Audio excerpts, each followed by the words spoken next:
The artist's rage is the sequel to the artist's page, taking the story further, when those who recognise the artist, God, are sent out to invite others to get to know him. But as we know, there are those who display a genuine humble kindness in portraying the love of God to others, while there are those who sadly take it upon themselves to self-righteously judge and batter other people, where pride and boastfulness replaces compassion and humbleness.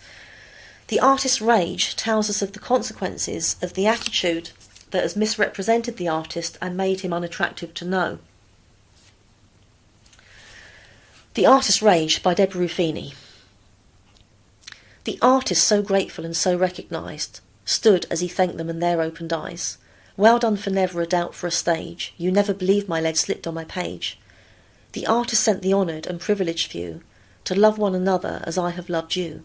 Hopeful in his commandment, he leaned back in his chair, assuming his flock would show kindness and care. Your Honour, we'll obey what you call us to do. We'll open their eyes to things only true. We'll take to the streets the message you teach. We'll take to the church the message we preach. We'll do it for you, our loved gift for thee. We'll do it for men, hoping they'll look to see. The artist's keen servant spread widely the word, making sure no ear had been left unheard. We'll tell them the truth, come please or offend. We can talk how we liked them, God's our best friend. Hey you, homosexuals, yes you holding hands. God says you're an abomination, you are not what God planned. Everyone look, it's Adam and Steve. Did you see what I did there? I rhymed it with Eve. The Adam or Steve looked the clown in the eye, as he took back a gulp, trying hard not to cry. The church sent me away for conversion therapy, to train me to be something I couldn't be. I lasted 2 weeks until I sliced up these wrists. As he displayed scars like Jesus, the clown couldn't resist. And that's what you get for disobeying the master. Stop the fake tears, you heterosexual disaster. I've no interest in the feelings you're feeling. I have been blessed with the love gift of healing. The artist's keen servant moved along as he grinned. I'm so happy with how I've been called to honour him. My sandwich board's heavy, but my soul is so light. But it is such a burden to always be right. A mother passing by adored to hear the servant sing. The singing servant scorned at the sight of missing wedding ring.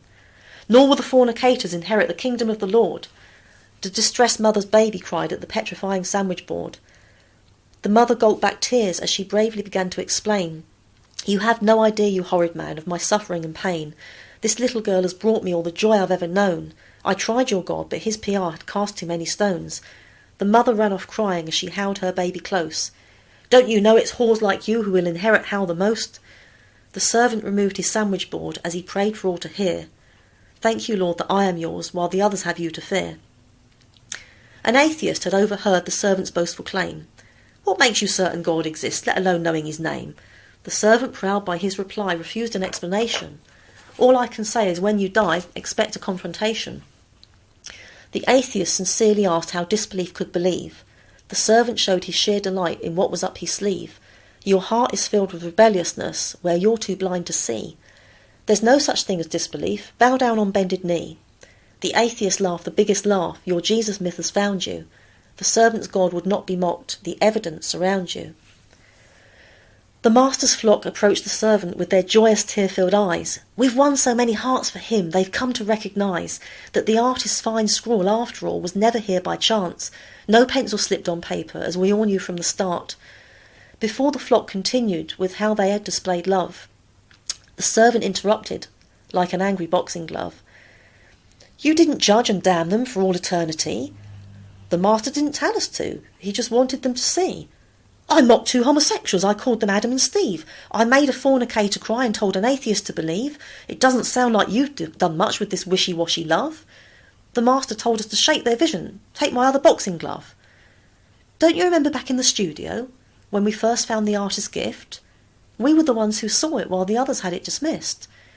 Don't you understand that some simply just don't see, while others who have found him differently? The plank within our eye cannot remove their dust-sized speck, and no amount of stoning can make us sinless or perfect.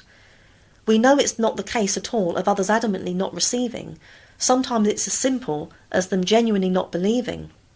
We cannot comprehend the artist in his fullness now. We cannot answer questions only he will know himself. We didn't come to know him so that we could hate those who don't. We were called to sow him in the absence of those who won't. "Don't you talk to me that way," said the servant in his writhing. "I'll cause you doubt in your own faith, then blame you for your backsliding. Your salvation is well and truly lost, the Master told me so. My translation is the truth of him, he told me, I should know." The artist was sad to see this taking place under his nose, while ignored was his face, as he had called them all to love. "Concentrate on yourself, I'll not ask you of anyone else, so put away your boxing glove. I sent you to love as I have loved you. I called you to show kindness, and here's what you do. What have you done in my honourable name? You punch them, then fake me, then give them the blame. You delight telling my children how they're heading all for hell. Don't be all too certain I wouldn't send you there as well." The artist sank deep in his seat as he cried, "I never sent servants for my love to be denied." The artist, so grateful when so recognised, stands as he thanks us when we've opened eyes.